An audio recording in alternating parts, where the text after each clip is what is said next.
Josh Hejostek says, how did you get started making your music? He says, how did you get started making your music / beats? Are you self-taught? Someone knew that you knew someone that you learned from?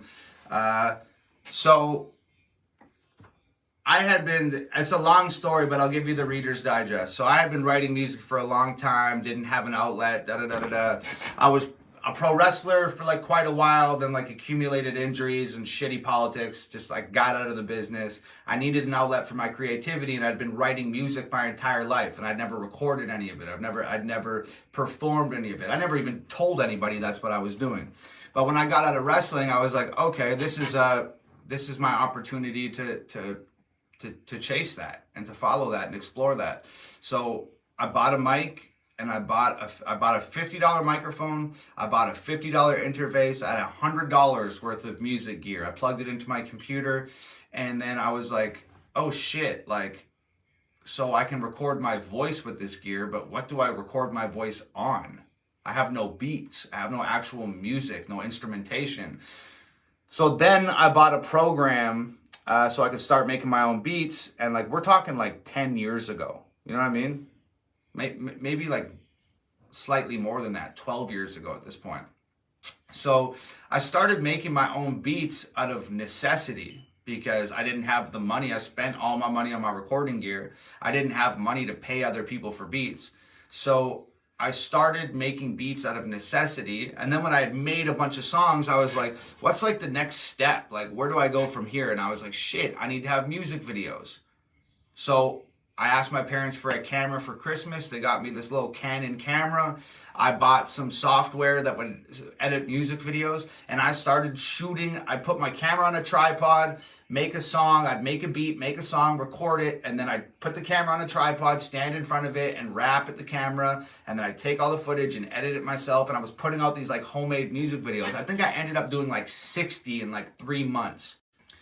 But it was all like out of necessity. There wasn't anybody along the way that was like, oh, hey kid, like, I'll take you under my wing and show you the ropes or whatever. I've figured out all of this shit over the last 12 years, and I did it all out of necessity. So, don't let anybody tell you that it's too hard or too much work or too expensive or unlikely. Chase your fucking dream.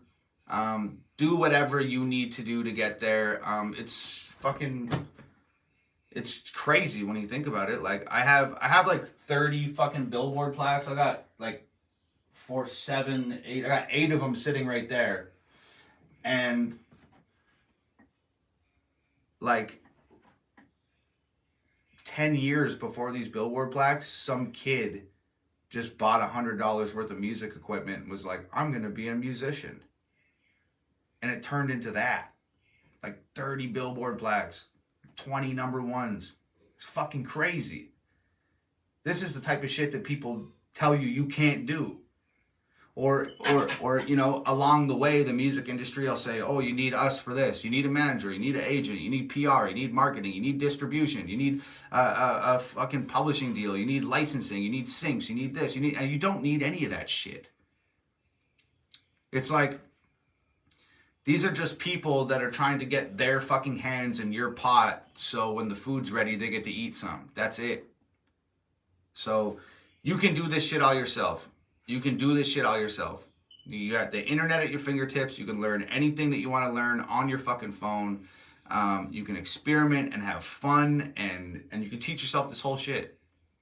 It's like, we're talking about a nobody that had never made a beat in his life, never recorded his voice in his life.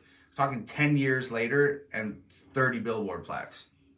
I'm not even trying to gas myself up or pat myself on the back, even though I did a pretty fucking good job. I'm just saying that like 10 years goes by like fucking that.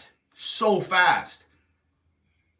It's a lot of work over 10 years, but it's a lot of fucking fun too. So it's like, even if you never get the billboard plaque or get the Grammy or go to the award show or get the million views or whatever the fuck it is, even if you never get there, you still love what you're doing and you have a damn good time doing it along the way. And that's what's important.